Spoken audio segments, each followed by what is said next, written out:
good to be here in the presence of the Lord. கர்த்தருடைய சமூகத்தில் இருப்பதை நன்மையான காரியமாக இருக்கிறது. I want to start in the book of 1 Corinthians chapter 13. முதலாவது கொரிந்தியர் 8ஆம் அதிகாரம் 13ஆம் அதிகாரம்.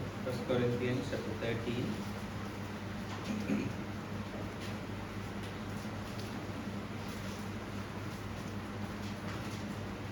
I read from verse 9 to verse 12.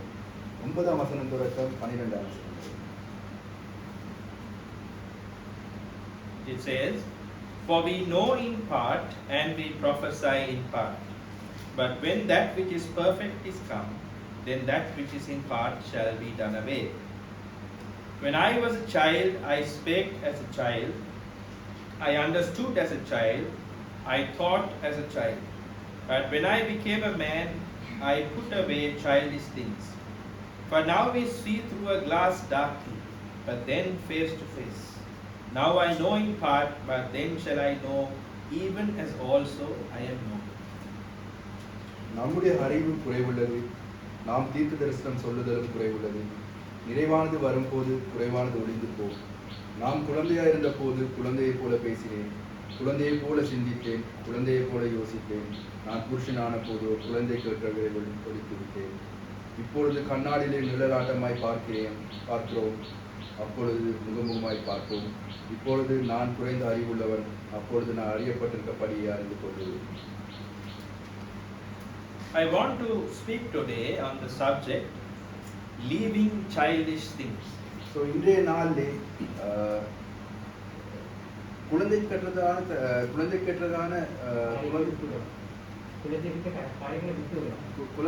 காரியங்களை எப்படி ஒழிப்பதை பற்றி விட்டு விடுவதை பற்றி நான் பேச போகிறேன். Leaving childish things. குழந்தை கெட்டதான காரியங்களை விட்டு விடுவது. So we start here in the book of 1 Corinthians. அங்கே நான் முதலாம் கொரிந்தியர் 13ஆம் அதிகாரத்திலே where in verse 11 Paul says, "When I was a child, 11ஆம் வசனத்தில் சொல்லுகிறார், நான் குழந்தையாக இருந்த போது I spoke like a child, நான் குழந்தையை போல பேசினேன், I understood like a child, நான் குழந்தையை போல சிந்தித்தேன், I thought like a child. நான் குழந்தையை போல யோசித்தேன். But when I became a man, நான் புருஷனான போதோ I put away childish things." குழந்தை கேட்டோட ஒழித்து விட்டேன். When we are born again, நான்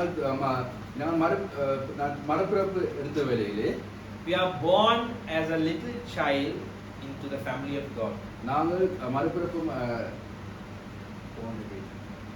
மறுபிறப்பு அடையும் பொழுது ஒரு சின்ன குழந்தையாக மறுபிறப்பு அடைக்கும் போது நாங்கள் திரும்பமாக ஒரு சிறு குழந்தையாக பிறந்தோம். In the heavenly kingdom, பரலோக ராஜ்யத்திலே we are a small baby. நாங்கள் ஒரு குழந்தை. And there is great joy when we are born again. நாங்கள் அங்கே பிறந்த வேளையிலே பரலோகத்திலே ஒரு கம்பீர ஒரு சந்தோஷம், பரலோகத்திலே ஒரு சந்தோஷம் இருந்தது. There is great joy when we are born again. அங்கே ஒரு கம்பீரமான ஒரு சந்தோஷம். Remember when Jesus was born as a baby, அங்கே இயேசுவானவர் குழந்தையாய் பிறந்த பொழுது the heavenly hosts were praising God. அங்கே பரலோகத்தில் இருக்க சேனைகள் அங்கே தேவனை அவரை ஸ்தோத்தரித்தார்கள். In the same way, when we are born again, அப்பனமாகவே நாங்களும் கிறிஸ்துவுக்குள்ளாக மறுபிறப்பு பிறந்த வேளையிலே there is great joy in the heaven. அந்த கம்பீரமான அந்த சந்தோஷம், அந்த ஆர்ப்பரிப்பு இருந்தது. Another child has been born. அங்கே திரும்பவுமாக இன்னும் ஒரு குழந்தை பிறந்துள்ளது. Romans chapter 8 verse 15 says, ரோமர் 8ஆம் அதிகாரம் 16ஆம் வசனம் சொல்கிறது, 15 to 17. 15 தொடக்க 17.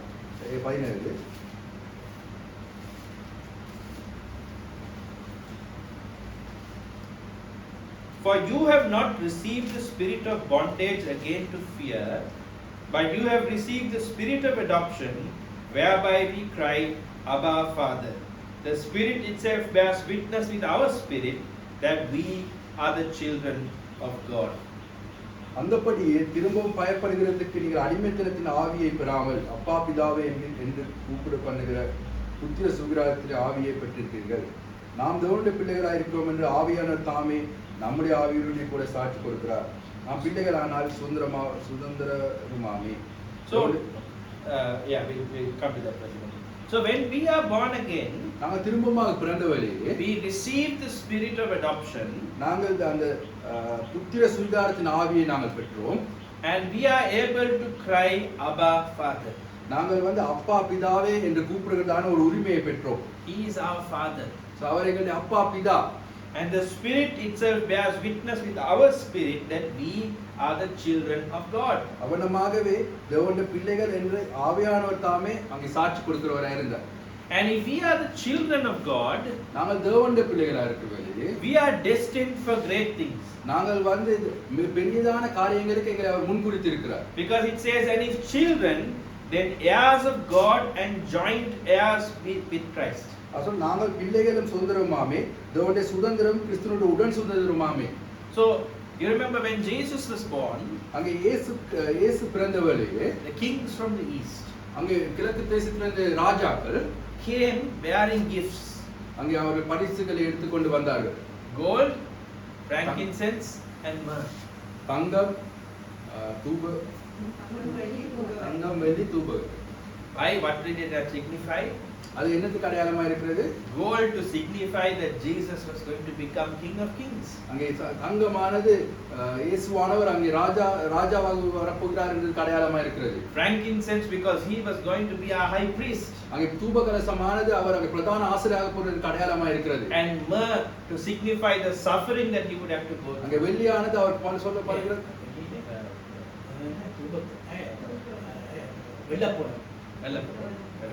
வெள்ளப்போலம் வந்து அவர் படுகிறதான பாடுகளுக்கு அடையாளமா இருக்கிறது. And these were the three things that Jesus was heir to. அங்க இந்த விதமான அந்த மூன்று காரியங்களை இயேசுவானவர் இருக்க போறதுக்கு அடையாளமா. And the kings came and bowed at his crib to show that he is going to be the king of அங்கே kings. ராஜாக்கள் வந்து அவருக்கு அங்கே அவர் மனங்கால் பண்ணிட்டு அங்க பரிசுகளை கொடுத்தப்ப அவர் உலகத்தை அரசாள போகிறார் என்றது அவருக்கு அடையாளமா இருந்தது. We are joint heirs with him. நாங்களும் அந்த ராஜாக்களோட உடன் சுதந்திரமாக இருந்தோம். So when we are born into the kingdom of God, நாங்கள் கிறிஸ்துவுடைய பிறந்த வேளையிலே we are joint same heirs just like Jesus was when he was a little baby. We are in the spiritual kingdom heirs to the kingdom of God. அங்கே இயேசுவானது பிறந்து அங்கே அவர் எவ்வளமா இருந்தாரோ அப்பனமாக நாங்கள் ஆவிக்குரியமாக பிறந்த வேளையிலே நாங்களும் அவரோட உடன் சுதந்திரமாக இருந்தோம். Bible says we will rule with him. நாங்கள் அவரோட சேர்ந்து ராஜரிகம் பண்ணுவோம் என்று வேதம் கூறுகிறது. Bible tells us that we are priests of the lineage of Melchizedek. அவர் சொல்றார் நான் பிரதான ஆசாரியனா இருக்கிறேன். மெல்கிசேதேக் பிரதான ஆசாரியா இருக்கிறேன். So we are மெல்கிசேதேக் வழிமுறையிலே வந்து ஒரு ஆசாரியரா இருக்கிறார். We are also. நாங்களும். So we are also heirs with him. நாங்களும் அவரோட உடன் சுதந்திரமா இருக்கிறோம். So but as wonderful as the birth story of Jesus is, அங்கே இயேசுவின் பிறப்பில் நடந்த ஒரு நல்ல காரியம் என்னவென்றால் இருந்தாலும் we don't remember it, the world remembers once a year for Christmas, but that is not the purpose of Jesus' existence, was not his wonderful virgin birth. அங்கே இயேசுவானவர் பிறந்தவரை நாங்கள் அது கிறிஸ்துமஸ் நாளில் மட்டும் நினைவு கூர்ந்து இருக்கிறோம். அது மாத்திரம் இல்லாது இயேசுவின் அந்த அவர் கண்ணிலே பிறந்ததான பிறப்பானது இல்ல, அதாவது இயேசு இந்த உலகத்துக்கு வந்த காரியம் அந்த பிறப்பை குறிக்கிறது அல்ல. இயேசு while we enjoy the birth of Jesus, that is not the purpose for why Jesus came. நாங்க இயேசுவானவர் இந்த பூமிக்கு வந்தார் என்றதை நாங்கள் சந்தோஷமா படுத்துறதுக்காக அவர் இந்த பூமிக்கு வரவில்லை. இல்ல, அவர் அதாவது அந்த பிறப்பு அவர் உலகத்துக்கு வந்த அந்த பிறப்பு நல்லதா இருந்தாலும் அதுக்காக இல்ல அவர் இந்த உலகத்துக்கு வந்தார். அந்த பிறப்பு நல்லதா இருந்தாலும் அவர் அந்த பிறப்பின் சந்தோஷத்துக்காக அவர் இதுக்கு வரல. He had a greater purpose in life. அவருடைய வாழ்க்கை முக்கியமான குறிக்கோள்கள் இருந்தது. And therefore he had to grow little by little. அவர் கொஞ்சமாக அவர் வளர வேண்டியவராய் இருந்தார். He has to grow. அவர் வளர வேண்டியவராய் இருந்தார். And so Paul tells us in the same way, அவனமாக Pavul சொல்லுகிறார், that we must leave childish things behind. நாங்கள் எங்களிடத்தில் இருக்கிறதான குழந்தைத்தனமான காரியங்களை விட்டுவிட வேண்டும் என்று. He says, when I was a child, நான் குழந்தையாக இருந்த பொழுது I thought like a child. நான் குழந்தையை போல சிந்தித்தேன். How does a child think? ஒரு குழந்தை எவனமாக சிந்திக்கும்? The child wants everything for itself. அந்த குழந்தைக்கு எல்லாமே தனக்கு வேண்டும் என்ற ஒரு ஆசை. The child believes that child is the center of the universe. அங்கே குழந்தையானது ஓகே நான் குழந்தை தான் தனக்கு என்றதான ஒரு நம்பிக்கை இருக்கு அவருக்கு. உலகமே தனக்கு என்றதான ஒரு நம்பிக்கை. it believes like if you tell the child anything, the child will believe. நீங்க என்னத்தை சொன்னாலும் அந்த குழந்தை அப்பனமாக அதை விசுவாசிக்கும். The child will ask you many questions. அங்கே நிறைய கேள்விகளை கேட்கும். When you give the answer, the child believes the answer. நீங்க என்ன கேள்விக்கு பதில் சொல்லுவீங்களோ அதை அப்படியே நம்பும். The child relies on you completely. அந்த குழந்தை உங்களிடத்திலே முற்றுமாக உங்களை நம்பி இருக்கும். Now when that is why there's a difference between when you throw an adult into the air, on weddings they throw them right in the groom up. They cry in fear. Why? They don't know whether their people are going to catch them when they come down. Rather, for the wedding there. அந்த ஒரு weddingல மணவாளனை மணவாட்டி தூக்கி போட்டால் திருப்பி கத்தி அழுவாரு திருப்பி யார் பிடிக்கிறதுன்னு தெரியுது. But when you throw a child up in there, அது அவலமாக ஒரு குழந்தையை நீங்கள் தூக்கி போட்டீர்களா, the child cries in joy.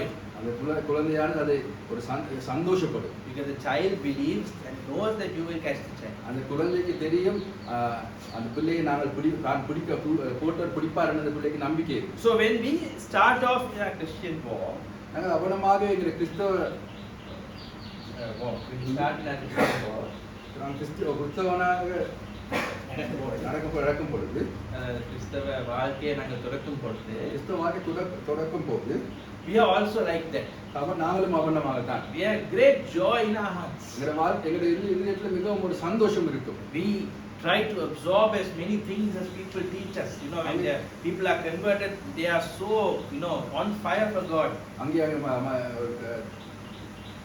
மதத்திலிருந்து மாற்றப்பட்டவர்கள் அந்த வார்த்தைக்காக இதே வார்த்தைகளை அவர் தெரிந்து கொள்ள ஆசைப்படுவார். They have great joy in their hearts. அவர் உள்ளத்திலே மிகவும் சந்தோஷம் இருக்கும். They have absolute faith in the things of God. அவருக்கு நம்பிக்கை இருக்கும். But it's an outward belief. அது ஒரு வெளிப்பிரகாரமான ஒரு நம்பிக்கை. They believe that Jesus will heal them. அவர் நம்புவார்கள் இயேசுவானவர் அவரை குணப்படுத்துவார். They believe that Jesus will provide for them. அவர் இயேசுவானவர் எனக்கு தேவையான காரியங்களை எனக்கு தருவார் என்று அவர் நம்புவார். Just like when Jesus started preaching, when he started preaching to the masses. அங்கே இயேசுவானவர் அந்த अनेक ஜனங்களுக்கு அவர் பிரசங்கிக்கும் வேளையிலே and he said, take no thought for what you are going to eat or drink tomorrow. Take no thought. That என்னத்தை குடிப்போம் என்னத்தை உண்போம் என்று நீங்க கவலைப்பட வேண்டாம். Because your Father, he says, in heaven knows what you need and is able to give it to you. பரலோகத்தில் இருக்கிற உங்கள் பிதா உங்களுக்கு என்ன தேவை என்று அவர் அறிந்திருக்கிறார். That is childlike faith. அதுதான் ஒரு குழந்தைத்தனமான ஒரு நம்பிக்கை. Because a child doesn't worry about where the next meal is going to come from. அங்கே குழந்தையானது ஒரு நாளும் தனக்கு அடுத்து என்ன சாப்பாடு கிடைக்கும் என்று கவலைப்பட மாட்டார். The child, at that particular time, the child wants the food and the child knows that the parents will provide for them. அந்த குழந்தைக்கு இந்த நேர சாப்பாடு வேணும் என்றால் தன்னுடைய பெற்றோர் கொடுப்பாருன்னு தன்னை நம்பி.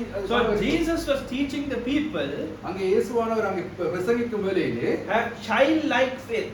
அதுதான் குழந்தைத்தனமான ஒரு நம்பிக்கை. Believe that I will provide for you. நான் உங்களுக்கு தேவையான தருவேன் என்ற ஒரு நம்பிக்கை.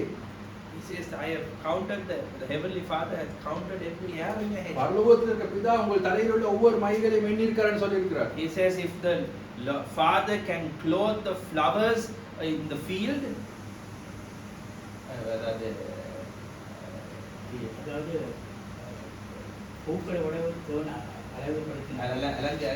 பூக்களை விவனமாக தேவன் சிரித்து அழகுபடுத்தினாரோ அதற்கு மேலாக நீங்கள் இருக்கிறீர்கள் என்று he says, Solomon in all his glory is not as beautiful as these flowers. அங்கே சாலோமன் எல்லா மகிமைக்கும் இந்த பூக்களை ஒப்பிட முடியாது. அந்த மகிமைக்கு இந்த பூக்களை ஒப்பிட முடியாது. Such is the faith that Jesus was teaching. அவனமான ஒரு விசுவாசத்தை அங்கே இயேசுவானவர். So that's how you start.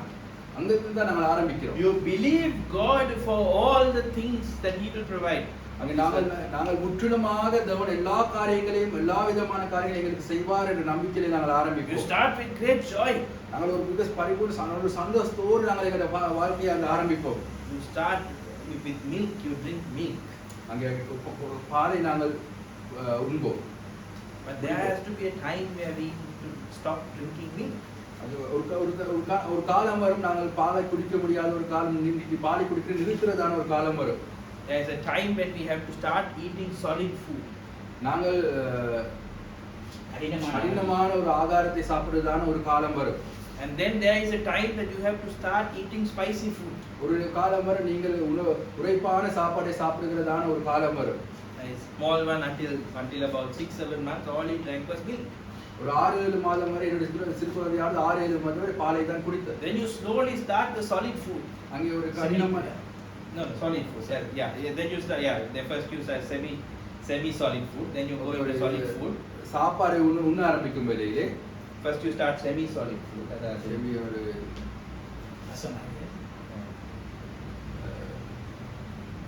கடினமான ஒரு சிறு பிள்ளைகளுக்கு கொடுக்கிறதான அந்த உணவு. Then you start with solid food.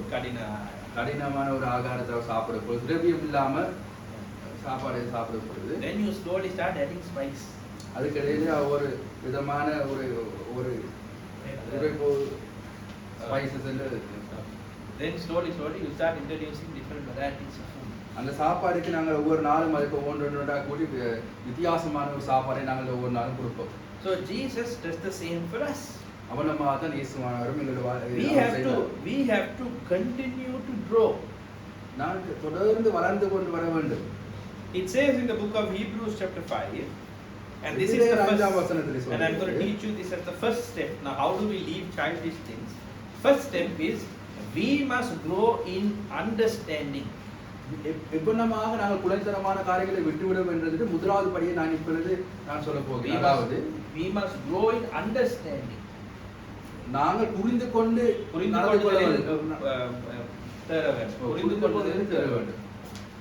we have to grow in understanding. நாங்கள் எங்களை புரிந்து கொண்டு நாங்கள் வளர வேண்டும். So that we don't think like children. அப்பொழுது நாங்கள் குழந்தையை போல யோசிக்க மாட்டோம். When we were a child, we thought like a child. நாங்கள் குழந்தையா இருந்தபோது நான் குழந்தையை போல யோசித்தோம். Now we must grow in understanding. நாங்கள் புரிந்து கொள்வதோடு நாங்கள் வளர வேண்டும். We must learn to understand that we are not the center of the universe. நாங்கள் இந்த பூமி நாங்கள் மாத்திரமே இந்த பூமியில இருக்கிறோம் என்றதான ஒரு காரியம் அல்ல. The child learns that when the child has a sibling. Suddenly another baby is born. Now this child is not the center of attention. அந்த குழந்தையானது இன்னொரு குழந்தை அவர் தன்னை சகோதரோ சகோதரியை விளக்கும் பொழுது அப்பொழுது அவள் புரியும் நான் மட்டும் இல்லை இந்த பூமியில இருக்கிறேன், நான் எனக்கு மட்டும் உள்ள காரியங்கள் அல்ல என்று அவர் புரிந்து learns to share. அப்பொழுது அது தனக்கு இருந்ததான காரியத்தை இன்னொரு பகிர்ந்து கொள்வார். Child learns that the father has to go to work in order to earn, in order to feed, otherwise the food won't come. ஆகவே தகப்பனார் வேலைக்கு போயிட்டு பணம் சம்பாதித்து தனக்கு தேவையான காரியங்களை செய்யணும் என்றதை புரிந்து கொள்வார். So that is growing in understanding. அதுதான் அந்த புரிந்து கொண்டு வளருகிறதான காரியம். So Hebrews chapter 5 Paul says, எபிரேயர் 5ஆம் அதிகாரத்துல பவுல் சொல்லுகிறார்,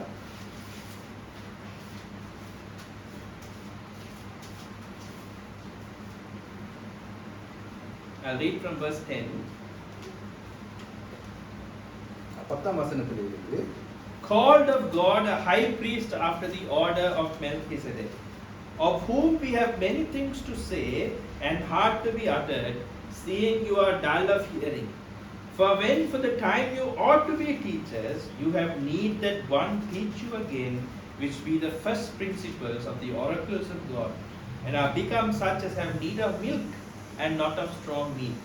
For everyone that useth milk is unskillful in the word of righteousness, for he is a babe. But strong meat belongeth to them that are of full age, even those who by reason of use have their senses exercised to discern both good and evil. 5:10-14. மெல்கிசேதேக்கின் முறைமையின்படியான பிரதான ஆசிரியர் என்று தேவனாலே நாமம் தரிக்கப்பட்டார். இந்த மெல்கிசேதேக்கை பற்றி நாம் விஸ்தாரமாய் பேசலாம். நீங்கள் கேள்வியிலே மந்தமுள்ளவரானபடியால் அதை விளங்க பண்ணுவது அரிதாயிருக்கிறது. காலத்தை பார்த்தால் போதராக இருக்க வேண்டிய உங்களுக்கு தேவனுடைய வாக்கியங்களின் மூல உபதேசங்களை மறுபடியும் உபதேசிக்க வேண்டியதாக இருக்கிறது. நீங்கள் பலமான ஆகாரத்தை அல்ல பாலை உண்ணத்தக்கவரானீர்கள். பால் உண்ணவர் குழந்தையா இருக்கிறபடியினாலே நீதியின் வசனத்திலே பழக்கம் இல்லாதவராயிருக்கிறார். பலமான ஆகாரமானது நன்மை தீமை இன்னது என்று பயிற்சியினாலே பகுத்தறியத்தக்கதான முயற்சியும் ஞானேந்திரங்களுடையவர்களாகிய பூர்ண வயதுள்ளவர்களுக்கே தகும். So now Paul says, Pavul சொல்லுகிறார், if you continue to drink milk, நீங்கள் தொடர்ந்து பாலை கொடுத்து He's telling the கொண்டிருக்கிறீர்கள். Hebrew church, he said, you should now be adults. எபிரேயர் சபைக்கு சொல்றார், நீங்கள் புருஷராக மாற வேண்டும் என்று அவர் சொல்லுகிறார். You are still drinking milk. நீங்கள் இன்னும் இன்னுமாக பாலையை குடித்துக் கொண்டிருக்கிறீர்கள். And he says, if you are continue to drink milk, நீங்கள் தொடர்ந்து பாலை கொடுத்துக் then you are கொண்டிருக்கிறீர்கள். unskillful in the word of righteousness. You don't have skills. நீங்கள் தேவனுடைய வாக்கில் Verse 30. பாலனுக்கு நீதியின் வசனத்திலே பழக்கம் இல்லாதவர்களாக இருக்கிறீர்கள். Palakam. நீதியின் வசனத்தில் நீங்கள் பழக்கம் இல்லாதவர்களாக Not இருக்கிறீர்கள். skillful in the word of God. You know, when you grow, you learn skills. You know how to use your hand. You learn how to do various things. நீங்கள் வளரும் பொழுது எவ்வளமாக ஒரு காரியங்களை செய்யணும் என்ற ஒரு புரிந்துணர்வு உங்களுக்கு இருக்கும். பழக்கம் வரும். Now here he says, if you continue to drink milk, then you will have no skill. நீங்கள் தொடர்ந்து பாலையே நீங்கள் கொடுத்துக் கொண்டிருந்தீர்கள், உங்களுக்கு அந்த நீதியின் வசனத்திலே உங்களுக்கு பழக்கம் இல்லை என்று அவர் சொல்லுகிறார். But strong meat belongs to them that are full aged. பலமான ஆகாரம்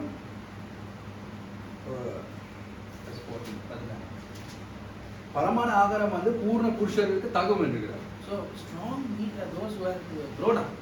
So you have to grow up, he says. பலமான ஆகாரம் வந்து பூர்ண புருஷருக்கு தகும், நீங்களும் அந்த பூர்ண புருஷர் வர வரைக்கும் நீங்க வளர வேண்டியவர்களா இருக்கிறீங்க And for சொல்றார். those who by reason of use have their senses exercised to discern good and evil. அவ்வளமாக நன்மை தீமை என்று பயிற்சினாலே பகுத்தறியத்தக்கதாக முயற்சி செய்யும் ஞானேந்திரர்களுடையவர்களாக பூர்ண புருஷனுக்கு தகும் என்கிறார். So when you become knowledgeable about the things of God, நீங்கள் தேவனுடைய வார்த்தைக்குரியதான ஞானத்தை நீங்கள் உடையவர்களாக இருக்கும் பொழுது, then you are able to discern right and wrong. நீங்கள் வந்து அப்பொழுது நன்மை என்ன தீமை என்று அறியத்தக்கதான அந்த அறிவுடையவர்களாக Just இருக்கும். like a child, you start to understand what is right, what is wrong, then not everything is குழந்தையானது good. எவ்வளமாக இது நன்மை இது தீமை என்று எவ்வளமாக அறிந்து கொள்ளுது அப்பனமாக அறிந்து கொள்ள வேண்டியவர்களாக The இருக்கு. only way you can do that is by growing up. நீங்கள் அதை எவ்வளமாக நீங்கள் செய்ய முடியும் என்றால் நீங்கள் உங்களுடைய வளர்ச்சி அடையும் பொழுது தான் நீங்கள் செய்ய You have to முடியும். eat meat. நீங்கள் பலமான ஆகாரத்தை சாப்பிட வேண்டும். So now next chapter 6 verse 1 Paul says, அதே எபிரேயர் 6:1 வசனத்தில் அவர் சொல்கிறார், therefore leaving the principles of the doctrines of Christ, let us go on unto perfection, not laying again the foundation of repentance from dead works, of faith toward God, of the doctrine of baptisms, of laying on of hands, of resurrection of the dead, and eternal judgment. ஆகையால் கிறிஸ்துவை பற்றி சொல்லிய மூல உபதேசங்கள் வசனங்களை நாம் விட்டு செத்த கிரியைகளுக்கு நீங்களாக மனம் திரும்புதல், தேவன் பேரில் வைக்கும் விசுவாசம், ஸ்நானங்களுக்கு அடுத்த உபதேசம், கைகளை வைக்குதல், மரித்தோரின் உயிர்த்தெழுதல், நித்திய நியாய தீர்ப்பு என்பவைகளான அஸ்திபாரத்தை மறுபடியும் போடாமல் பூர்ணராகும்படி கடந்து போகுமாக. So all these things he says are basic doctrine. Milk, இதெல்லாம் மூல உபதேசம். இது பால், baptism, ஞானஸ்நானம், repentance, கைகளை வைக்குதல், faith towards God. I told you, faith towards God, the faith about the things of this world are very good to have, but they are still milk. தேவன் பேரில் வைக்கும் விசுவாசம் முக்கியமான காரியம், ஆனாலும் அது ஒரு பால். The laying on of hands, or the resurrection of the dead. கைகளை வைக்குதல், மரித்தோரில் இருந்து உயிர்த்தெழுதல். He says these foundation, that's a foundation, that's a great foundation. இதுதான் மூல உபதேசம். Yes, it's a great foundation. இதுதான் அஸ்திபாரம். In the Astivar Nalla இதுதான் Astivar. ஒரு நல்ல அஸ்திபாரம். But we must move on, he says. அதை தொடர்ந்து நாங்கள் அதிலிருந்து நாங்கள் இப்போ கடந்து போவோம். Otherwise, we are repeating the same thing over and over. அப்படி இல்லாத நாங்கள் திரும்பவுமாக அதே காரியங்களை சொல்லிக் கொண்டு இருப்போம். Even in many end time messages, these things are repeated. அது கடைசி கால சபைகளே இது திரும்பவுமாக இதே காரியங்களை தான் திரும்பி சொல்லிக் கொண்டிருக்கிறோம். Paul says, move on from there. அந்த இடத்துல இருந்து நீங்கள் கடந்து போங்க. Otherwise, you keep repeating the same thing. அப்படி இல்லை என்றால் நாங்கள் திரும்பவுமாக அதே காரியங்களை திரும்பமாக சொல்லிக் கொண்டிருக்கிறோம். Like this present government who keeps saying we finished the war from 2009. They are saying we இப்ப finished the war. இந்த அரசாங்கமானது யுத்தத்தை நாங்கள் முடித்தோம் என்று அவர் கணக்காலமாக சொல்லிக் கொண்டிருக்கிறார். Now people are saying, okay, fine. Now what are you doing? இப்ப சொன்னா அது யுத்தம் முடிந்தது, இப்ப நீங்க என்ன செய்யுங்கன்னு கேட்கிறார். So we must also grow. So நாங்களும் அங்கே வளர வேண்டியவர்களா Instead இருக்கிறோம். of repeating the same thing over and over again. நாங்கள் திரும்பமாக பழைய காரியங்களை செய்து கொள்ளாமல் நாங்கள் கடந்து சென்று வருகிறோம். So Paul says you must grow. Ephesians chapter 4. வளர வேண்டும் என்கிறார். Ephesians chapter 4. எபேசியர் 2ஆம் அதிகாரம் 4ஆம் அதிகாரம்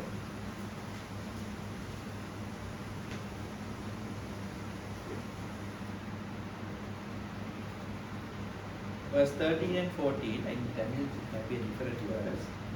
I will read it. Verse 13 and 14, it says, "Till we all come in the unity of the faith and of the knowledge of the Son of God, unto a perfect man, unto the measure of the stature of the fullness of Christ." It is talking about maturity. "That we henceforth be no more children, tossed to and fro and carried about with every wind of doctrine, by the sleight of men and cunning craftiness, whereby they lie in wait to deceive." மேலும் நாம் அனைவரும் 11ஆம் வசனம், மேலும் நாம் அனைவரும் தேவனுடைய குமாரனை பற்றி விசுவாசத்தின் அறிவினால் ஒருமைப்பட்டவர்களாகி கிறிஸ்துவின் நிறைவான வளர்ச்சியின் அளவுக்கு தக்க பூர்ண புருஷராகும் வரைக்கும் பரிசுத்தவான் சீர்குறைந்து கொண்டு சுவிஸ்து ஊழியத்து வேலைக்காகவும் கிறிஸ்துவின் சரியான சபையானது பக்தி அடைவதற்காகவும் அவர் சிலரை அப்போஸ்தலராகவும் சிலரை தீர்க்கதரிசிகளாகவும் சிலரை சுவிசேஷகராகவும் சிலரை முனிப்பராகவும் போதகராகவும் ஏற்படுத்தினார். நாம் இனி குழந்தைகளாயிராமல் மனுஷனுடைய சூடும் வஞ்சிக்கிறதுமான தந்திரமுள்ள போதகமாகிய பலவித காற்றில் அலைகளைப் போல அடிப்பட்டு அலைகளாயிராமல் அன்புடன் சத்தியத்தை கைக்கொண்டு தலையாய கிறிஸ்துவுக்குள் எல்லாவற்றிலும் நாம் வளர்கிறவர்களாயிருக்கும்படி அப்படி செய்தார். So Paul says we must grow and eat and grow so that we are no more children where we are tossed to and fro. Many different doctrines come. அங்கே பவுல் சொல்கிறார், நாங்கள் எல்லாரும் வளர வேண்டியவர்களாக இருக்கிறோம்.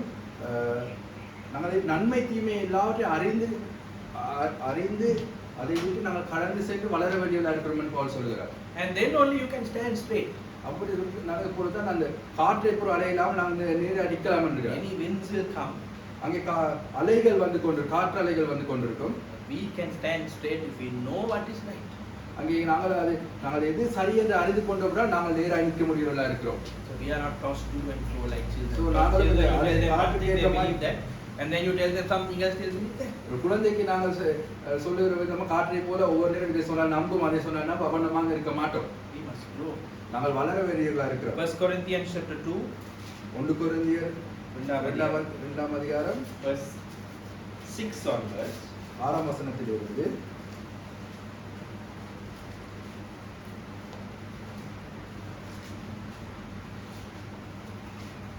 it says, "Howbeit we speak wisdom among them that are perfect." Now this word perfect, the actual interpretation of this word is mature. "Howbeit we speak wisdom among them that are mature, yet not the wisdom of this world, nor of the princes of this world that comes not. But we speak the wisdom of God in a mystery, even the hidden wisdom which God ordained before the world unto our glory." அப்படி இருந்தும் தேர்ந்தவர்களுக்குள்ள ஞானத்தை பேசுகிறோம். இப்பிரஜந்த ஞானத்தை அல்ல, அழிந்து போகிறவர்களாக இப்பிரஜந்த பிரபுக்களுடைய ஞானத்தையும் அல்ல, உலக தோற்றத்துக்கு முன்னே தேவன் தம்முடைய மகிழ்ச்சிக்காக ஏற்படுத்தினதும் மறைக்கப்பட்டதற்குமாயிருக்கிற ரகசியமான தேவ ஞானத்திலேயே பேசுகிறோம். So it says we are speaking wisdom among the mature people. நான் சொல்லுகிறேன், நான் தேவ ஞானத்தை பற்றி நான் புருஷர்களோடு பேசுகிறேன், தேவன புருஷர்களோடு நான் பேசுகிறேன் என்று சொல்கிறார். And he says this wisdom is a wisdom from God. It's a hidden wisdom. அவர் சொல்லுகிறார், இந்த அறிவா இது ஒரு ரகசியமான ஒரு தேவ ஞானம் என்று சொல்லுகிறார். But for which none of the verse 8, which none of the princes of this world knew, for had they known it, they would not have crucified the Lord of glory. இந்த பிரபஞ்சத்திலுள்ள பிரபுக்கள் யாரும் அறிந்து கொள்ள அறியவில்லை, அறிந்தால் அவர்கள் மகிமையான கர்த்தரை சிலுவையில் அறிந்திருக்க மாட்டார்கள் சொல்கிறார். But as it is written, eye has not seen nor ear heard, neither have entered into the heart of man the things which God has prepared for them that love him. But God has revealed them unto us by his Spirit. For the Spirit searcheth all things, yea, the deep things of God. தேவன் தம்மில் அன்பு கூறுகிறவர்களுக்கு ஆயத்த பண்ணினவைகளை கண் காணவும் இல்லை, காது கேட்கவும் இல்லை, அவைகள் மனுஷனுடைய இருதயத்தில் தோன்றவும் இல்லை. நமக்கே தேவன் அவைகளை தமது ஆவியினாலே வெளிப்படுத்தினார். So through the Spirit of God, he has revealed the deep things of God to us. தேவன் தம்முடைய ஆவியினாலே மிக ஆழமான காரியங்களை எங்களுக்காக வெளிப்படுத்தி இருக்கிறார். This world eye has not seen, this world will not understand. This world will not understand. இந்த உலகத்து பிரபஞ்சம் இதை அவர்களால் புரிந்து கொள்ள முடியாது. For what man knows, verse 11, for what man knows the things of a man, say the spirit of man which is in him. Even so the things of God knows no man, but the Spirit of God. Now we have received not the spirit of the world, but the Spirit which is of God, that we might know the things that are freely given to us. மனுஷனுள்ள ஆவியை அன்றி மனுஷரில் எவன் மனுஷனுக்குரியவர்களை அறிவான், அப்படி போல தேவனுடைய ஆவியை அன்றி ஒருவன் தேவனுக்குரியவர்களை அறிய மாட்டான். நாங்கள் உலகத்தின் ஆவியை பெறாமல் தேவனால் எங்களுக்கு அருளப்பட்டதை அறியும்படிக்கு தேவனில் இருந்து புறப்படுகிற ஆவியை பெற்றோம். அவைகளை நாங்கள் மனுஷ ஞானம் போதிக்கிற வார்த்தைகளாலே பேசாமல் பரிசுத்த ஆவி போதிக்கிற வார்த்தைகளாலே பேசி ஆவிக்குரியவைகளை ஆவிக்குரியவர்களோடு சம்மதப்படுத்தி காண்பிக்கிறோம். I'll read verse 13 and 14. It says, which things also we speak, not in the words which man's wisdom teaches, but which the Holy Ghost teacheth, comparing spiritual things with spiritual. But the natural man receiveth not the things of the Spirit of God, for they are foolishness unto him. Neither can he know them, because they are spiritually discerned. ஜென்ம சுபாவமான மனுஷன் தேவனுடைய ஆவிக்குரியங்களை ஏற்றுக்கொள்ளான். அவைகள் அவனுக்கு பைத்தியமாக தோன்றும். அவைகள் ஆவிக்கேற்ற பிரகாரம் ஆராய்ந்து நிதானிக்கப்படுகிறவைகளானதால் அவைகள் அறியவும் மாட்டான். ஆவிக்குரிய எல்லாவற்றையும் ஆராய்ந்து நிதானிக்கிறான். ஆனாலும் அவன் மற்றொருவனாலும் ஆராய்ந்து நிதானிக்கப்படான். கர்த்தருக்கு போதிக்கத்தக்கதா அவருடைய சிந்தனையை அறிந்தவர் யார்? எங்களுக்கோ கிறிஸ்துவின் சிந்தை உண்டாயிருக்கிறது.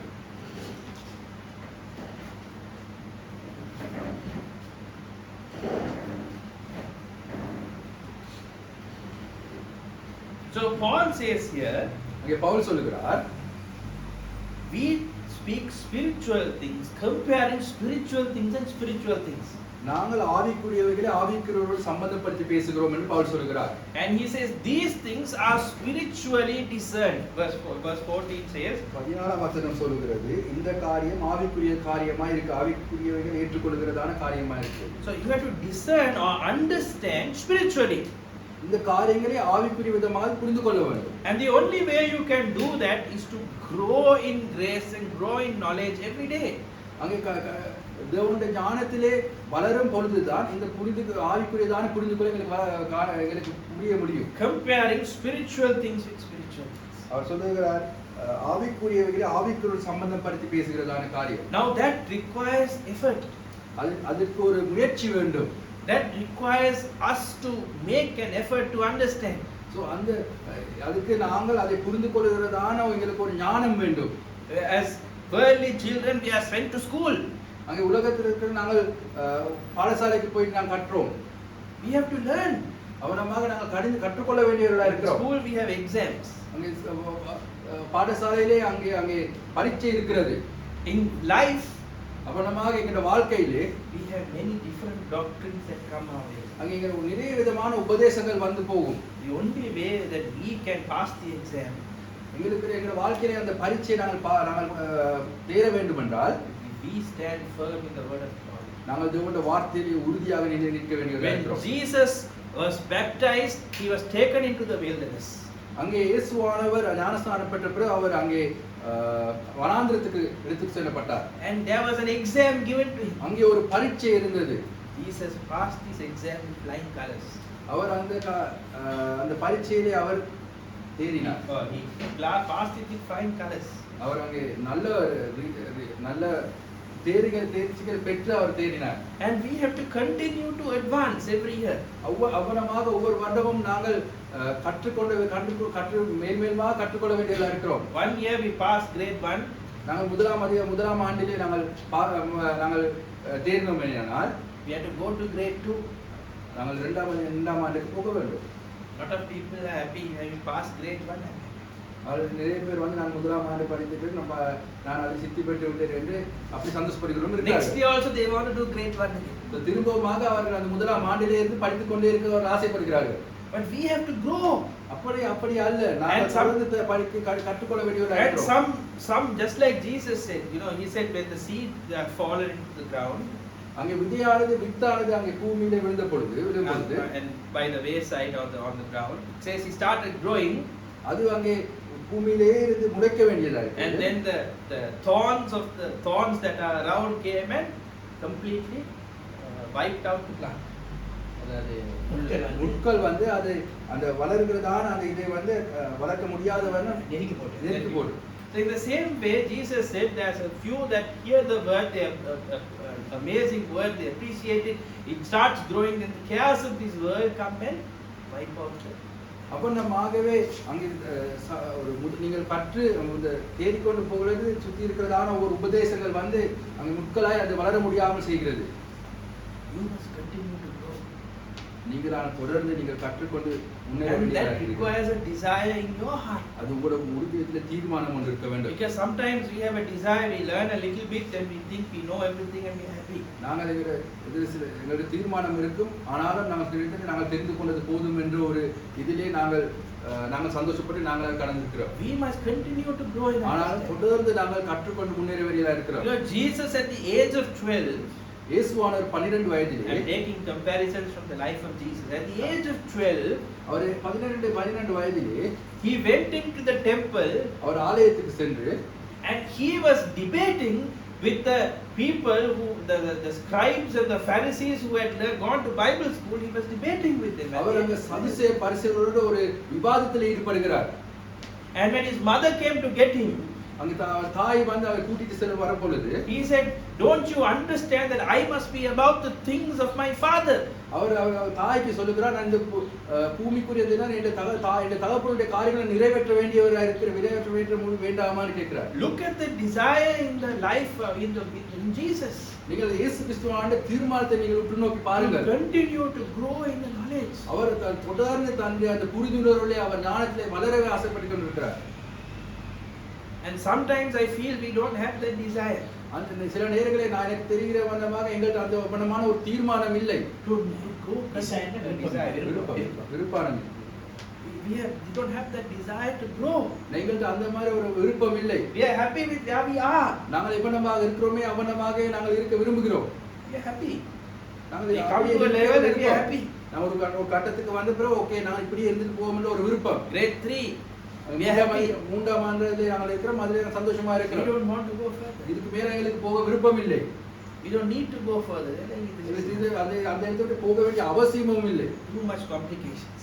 அங்கே நிறைய பிரச்சனைகள், சிக்கல்கள். You have to start learning algebra if you go to grade 4. நாங்கள் ஒரு கணித விதமான நாங்கள் படிக்க வேண்டும். So that's too much. This is enough. So எங்களுக்கு இது படிச்சது இது போதும், நாங்கள் இங்கே இருந்துருவோம். That's what most people are. கவனமாக தான் நிறைய ஜனங்கள் இன்றைய நாள் இருக்கிறார்கள். Everyone has a basic understanding of the word of God. எல்லாருக்கும் மூல உபதேசத்துல ஒரு அடிப்படையான ஞானம் மட்டும்தான் இருக்கு. But sometimes when a preacher is preaching, ஒரு பிரசங்கிக்கும் பொழுது, and if you don't understand it, நீங்கள் உங்களுக்கு அதை புரிந்து கொள்ள முடியாது. I'm asking you a question. Do you just say, okay, I don't understand it, it's okay? நான் சில நேரம் வந்து ஓகே நான் இது புரிஞ்சு எனக்கு இது விளங்கவில்லை, எனக்கு புரிந்து கொள்ளவில்லை என்று நாங்கள் ஒருவேளை எடுக்கிறோம். Or do you go and ask the preacher saying, you said this, I didn't understand it, can you explain it? That's the difference.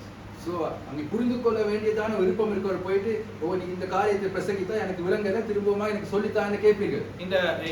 I believe Acts chapter 20, I can't remember the chapter, Paul went to a place called Berea. அங்கே அப்போஸ்தலர் இருக்குன்னு நினைக்கிறேன்.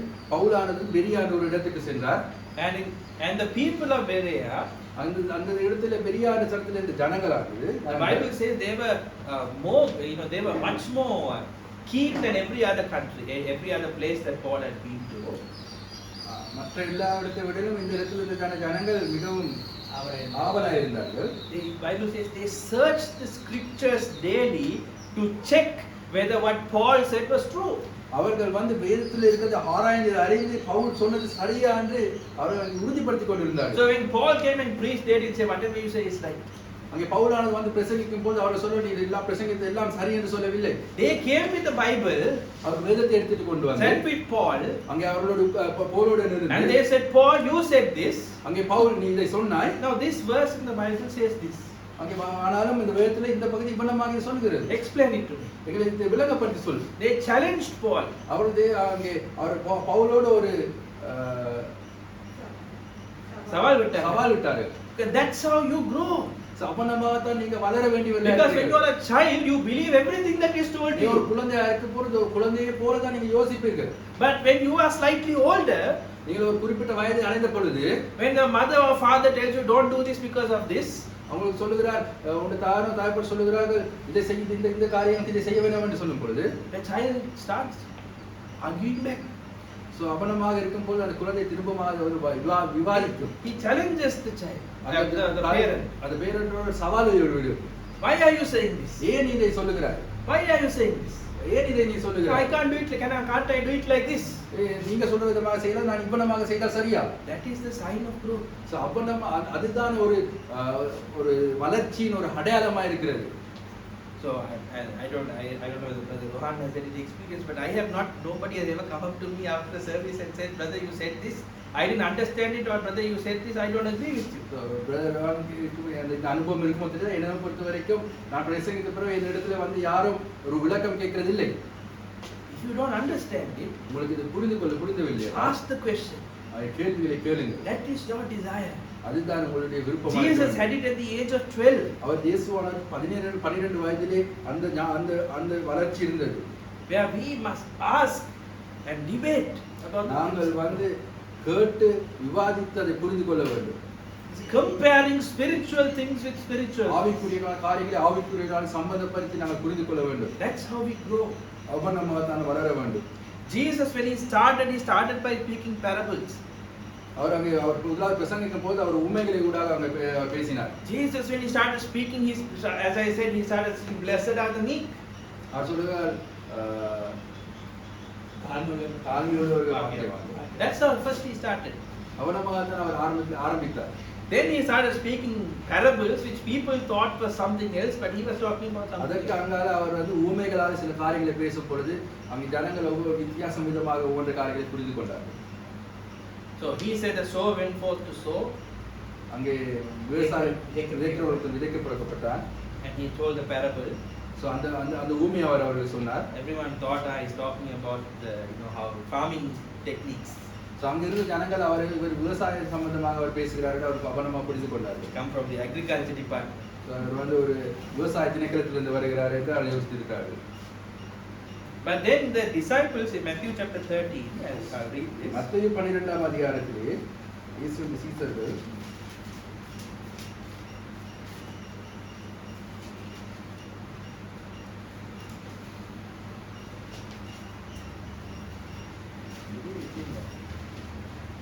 Where else is in Matthew 13? There are another place. Luke. Particular one that I was looking for.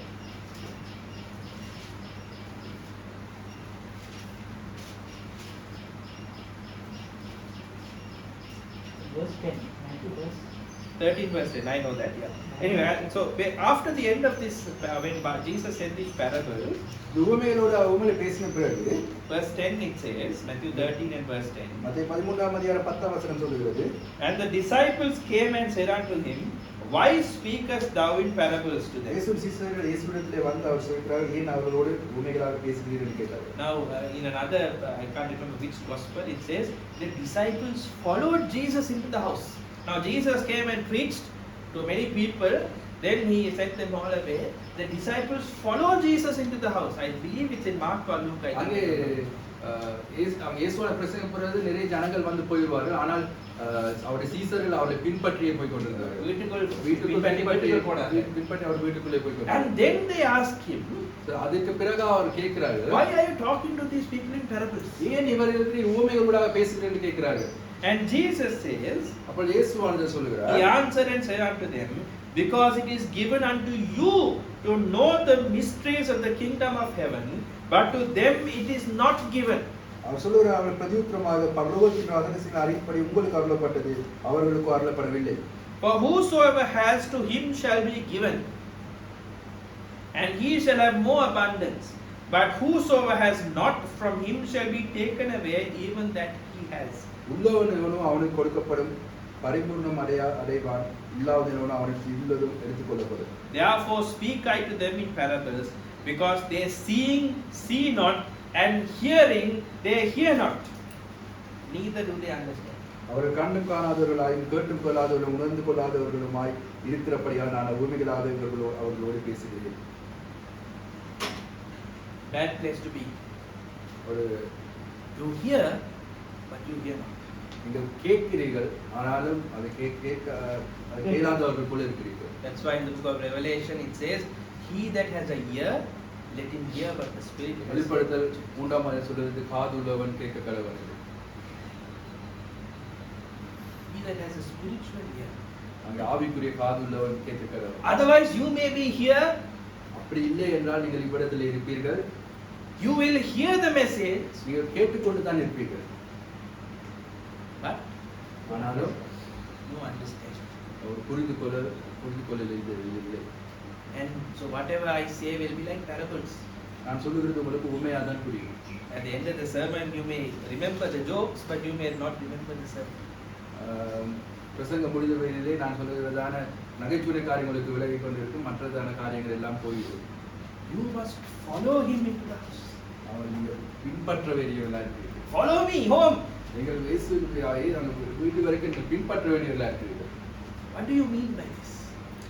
இப்போ நான் இந்த காரியத்தில் இப்போ என்ன புரிந்து கொண்டீர்கள்? When the Lord will, whenever you come to service in the morning, before you come, you pray and ask God, Lord, give me the spiritual ears to understand. நீங்கள் தேவனுடைய ஆலயத்துக்கு வரும் பொழுது நீ முதலாவது ஆவிக்குரிய காதை எனக்கு தாருங்கள். Give me the understanding. அந்த எனக்கு அந்த புரிதல், தேவனுடைய வார்த்தையை புரிந்து கொள்கிறதான அந்த ஞானத்தை எனக்கு தாருங்கள். God is the one that gives understanding. அங்கே தேவன் தான் அந்த கேள்விக்குரியதான அந்த புரிந்து கொள்கிறதான ஞானத்தை தருவார். Don't think it's education. இது ஒரு கல்வி சம்பந்தமான காரியம் அல்ல. Peter was a fisherman. அங்கே பேதுரு ஒரு மாலுமி.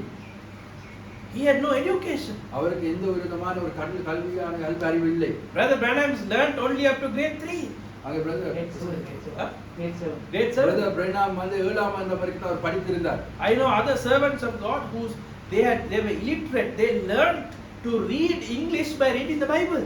அவர்கள் தேவனுடைய சில அநேக ஊழியக்காரர்கள் கல்வி அறிவு இல்லை. அவர்கள் வேதத்தை வாசிப்பது மூலமாக எழுத்தறிவு அவர்கள் வந்தது. Preach the deep things of God. அவர்கள் தான் வேதத்தில் உள்ள ஆழமான காரியங்களை So understanding doesn't come from physical education. அங்கே தேவனுடைய ஞானத்தை புரிந்து கொள்கிறதான ஞானம் வந்து ஒரு உலகப்பிரமான ஒரு கல்வியால வராது. Jesus says, I will send you the spirit of truth. He will lead you into all truth. இயேசுவானவர் சொல்லுகிறார், உங்களுக்கு நான் தேற்றரவாளனை அனுப்புகிறேன், அவர் உங்களுக்கு எல்லா சகல சத்தியத்துக்கு உங்களை வழிநடத்துவார். He will teach you. அவர் உங்களை அவர் உங்களுக்கு கற்றுக் கொடுப்பார். He will give you the understanding. அவர் தான் உங்களுக்கு அந்த புரிந்து கொள்கிறதான ஒரு அறிவை ஞானத்தை தருவார் என்று சொல்கிறார். But you must have the desire to ask. ஆனால் உங்களுக்கு அதை கேட்கிறதான விருப்பம் இருக்க வேண்டும். John went to the mighty angel and said, give me the little book. அங்கே யோவான் அங்கே எடுத்து போய் பிரதான தூதனிடத்தில் போயிட்டு அந்த சிறிய புத்தகத்தை எனக்கு தா என்று சொல்லுகிறார். You need to ask. So நீங்கள் தான் கேட்க வேண்டும். You need to have the desire. உங்களுக்கு தான் விருப்பம் இருக்க வேண்டும். Otherwise you'll always be a 3-year-old. ஆனால் அப்படி இல்லை என்றால் நீங்கள் 3 வயது பிள்ளையை போலவே தான் இருந்து கொண்டிருப்பீர்கள். You are still a child. திரும்ப நீங்கள் இன்னுமா God can't disown you. You are still a child. நீங்கள் இயேசுவின் பார்வையிலே நீங்கள் குழந்தையாக தான் இருந்து கொண்டிருப்பீர்கள். You know, I think God will still love you.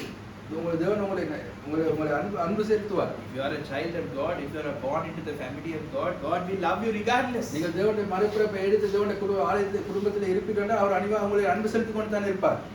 But that's not what He called you for. ஆனால் அது உங்களுக்கு ஒரு அழைக்கப்பட்ட அழைப்பு அல்ல. So you must grow in understanding. நீங்கள் தேவனை அறிந்து கொள்கிறதான அந்த அறிவிலே வளர வேண்டும். So then I come to point number 2. So how do you leave childish things? First you grow in understanding. நீங்கள் தேவனை அறிகிற அறிவிலே வளர வேண்டும். Then இரண்டாவது காரியம், you grow in understanding. நீங்கள் தேவனை அறிகிறதான அறிவிலே வளரும் பொழுது Then separation comes. அங்கே பிரிவினை வரும். You must separate. So நீங்கள் பிரிக்கப்படுவீர்கள். God will continue to separate you from things. அங்கே தேவன் வந்து உங்களை अनेक விதமான காரியங்களில் இருந்து உங்களை பிரிப்பார். If you think about Abraham, Abraham பற்றி நீங்கள் யோசித்தால், when Abraham started, அங்கே ஆபிரகாம் ஆரம்பித்த பொழுது God told him, separate from your father's house. அங்கே அவர் சொன்னார், நீ உன்னுடைய தகப்பன் வீட்டை விட்டு பிரிந்து வா. Then he said, separate from Lot. அங்கே லோத்தை விட்டு நீ விடு, லோத்தை விட்டு பிரிந்து வா. Then he said, separate from Ishmael. இஸ்மாயேலை விட்டு நீ பிரிந்து வா.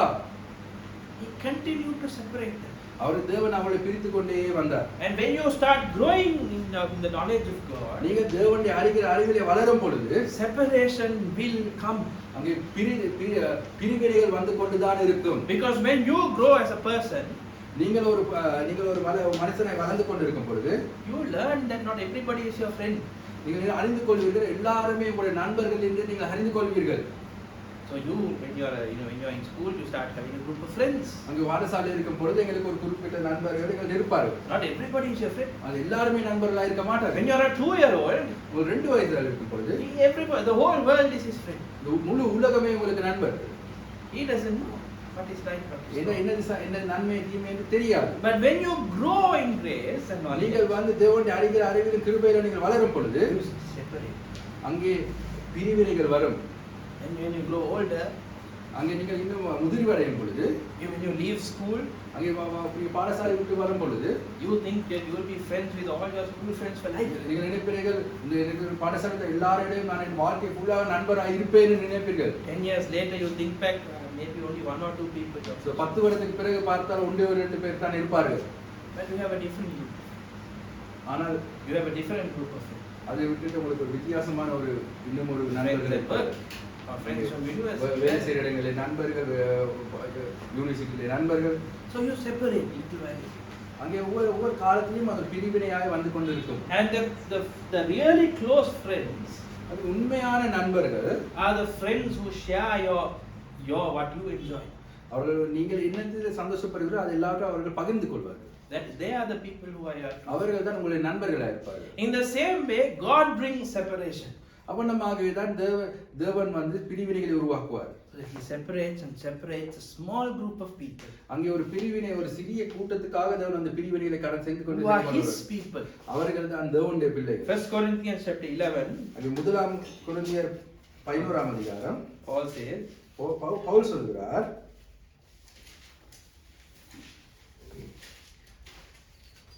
verse 18 and 19. 1 Corinthians 18 19.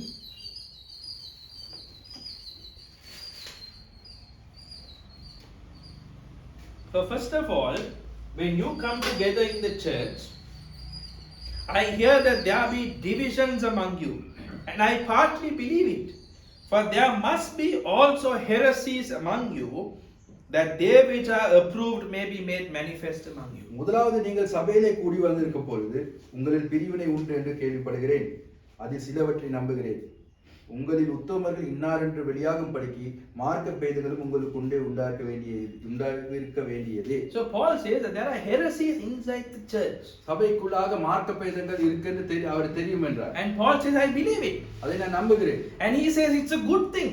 அது ஒரு நன்மையான நல்ல காரியம். Only then will the true children of God be separated from everybody else. அப்படியான காரியங்கள் இருக்கும் பொழுது தான் தேவனுடைய உண்மையான ஜனங்கள் யார் என்று அதை பிரித்தெடுக்க முடியும். Otherwise Lot and Abraham will always be together. அப்படி இல்லை என்றால் ஆபிரகாம் லோத்தும் ஒன்றாக இருந்திருப்பார்கள். Otherwise Ishmael and Isaac all will always be together. அப்படி இல்லை என்றால் ஈசாக்கும் இஸ்மாவேலும் சேர்ந்தே இருந்திருப்பார்கள். There has to be a separation. அங்கே பிரிவினை என்பது அவசியமாக இருக்கிறது. Even in this church and even in we had a preacher from Malaysia who came. அங்கே மலேசியால இருந்து ஒரு பிரசங்கி வந்தார். And there were many people who went. So நிறைய பேர் அவர் பின்னால் போனார்கள். We thank God for that. So நான் தேவனுக்கு நாங்கள் சந்தோஷப்பட வேண்டும் சொல்ல வேண்டியதா இருக்கும். Because God is the one who separates. அங்கே தேவன் தான் பிரிவினை உருவாக்குறவர். He allows heresies to come so that He may separate us. அங்கே சில காரியங்களை தேவன் வந்து பிரிவினைக்காக அனுமதிக்கிறார். When the winds of doctrine come, அங்கே அலை போலதான காற்று போலதான உபதேசங்கள் வரும் பொழுது the wheat stands firm. அங்கே வித்தானது மிகவும் உறுதியாக இருக்கும். The chaff is blown away with the wind. அங்கே பதறி அடித்து கொண்டு போய்விடும். Jesus, now I told you, first He started preaching. அங்கே இயேசுவானவர் அவர் பிரசங்கிக்கும் பொழுது He started first saying, blessed are the meek. அவர் சொன்னார் தாழ்மையுள்ளவர்கள் பாக்கியவான்கள். Then He started preaching in parables. அதுக்கப்புறம் உவமைகளை அவர் பேசுகிறார். And then He started explaining it to His disciples. அதுக்கப்புறம் அவர் சீசர்களுக்கு அதை அவர் விளக்கிக் கொள்கிறார். There were many disciples. அவர் நிறைய சீசர்கள் இருந்தார்கள். Then one day He started saying, in John chapter 6, He started saying, except you eat my flesh and drink my blood, you have no place in me. அங்கே யோவான் 6ஆம் அதிகாரத்தில் சொல்கிறார், என்னுடைய மாம்சத்தையும் இரத்தத்தையும் நீங்கள் பானம் கொள்வதற்கு உங்களுக்கு சம்பந்தம் இல்லை என்கிறார். And all His disciples went away. So அதுக்கு பின்பாக நிறைய பேர் அவரை விட்டு பிரிந்து போய் விடுகிறார்கள். Disciples. அவருடைய சீடர்களே அவரை பிரிந்து போய் விட்டார்கள். Not the public. His disciples. அவருடைய சீடர்களே அவரை விட்டு பிரிந்து கொள்கிறார்கள். They said, it's a hard saying. இது ஒரு கடினமான உபதேசம். Too deep. இது ஆழமான உபதேசம். We don't understand. இந்த காரியங்களை எங்களால் புரிந்து கொள்ள முடியாது. I like something little shallow that I can understand. புரிந்து கொள்ளமான சில காரியங்கள் எனக்கு பிடிக்கும். So when you go deeper into the understanding of God, ஆழமான காரியங்களை அறியும் பொழுதுதான் people leave you and go. ஆழ்ந்து கொள்ளும் பொழுது நிறைய ஜனங்கள் அப்படியே Because they walk with you for all the material blessings. அங்கே உலகப்பிரமாண இருக்கிறதான காரியங்களுக்கு அவர் உங்களோட வந்து பின்தொடர்ந்து வருவார்கள். They walk with you because maybe the preacher is a good preacher. அவர் உங்களோட வந்து ஒரு பிரசங்கி நல்ல பிரசங்கி என்று அவர் உங்களுக்கு பின்தொடர்ந்து வருவார்கள். Then suddenly the preacher starts talking deep things. அங்கே பிரசங்கி வந்து ஆழமான காரியங்களை உபதேசிக்கும் பொழுது Too much. இது கடினமா இது கூடுதலான காரியம். அவர் சும்மாவே அவர் பிரிந்து போயிடுவார். And Jesus asked John, Jesus asked his disciples, கேட்கிறார். He said, "Will you also leave him?" நீங்கள் என்னை விட்டு பிரிந்து சென்று விடுவீர்களா? Peter says, "Yeah, Lord." நான் எங்கே போவது? பீட்டர் சொல்றார், நான் எங்கே போவது? You have the words of life. நீ உங்களிடத்தில் மாத்திரமே சத்திய வசனம் இருக்குன்னு சொல்லுகிறார். நான் எங்கே போவது? Everybody else separated. நிறைய பேர் கடந்து போய் விட்டார்கள். And then even within that, அந்த கடந்து போன கூட்டங்கள் இருந்து Jesus had 12 disciples. ஒரு 12 சீடர்கள் அவர் இயேசுவோடு இருந்தார்கள். Now Jesus wanted to do something special. இயேசுவானவருக்கு ஒரு விசேஷமான காரியத்தை செய்ய வேண்டும்.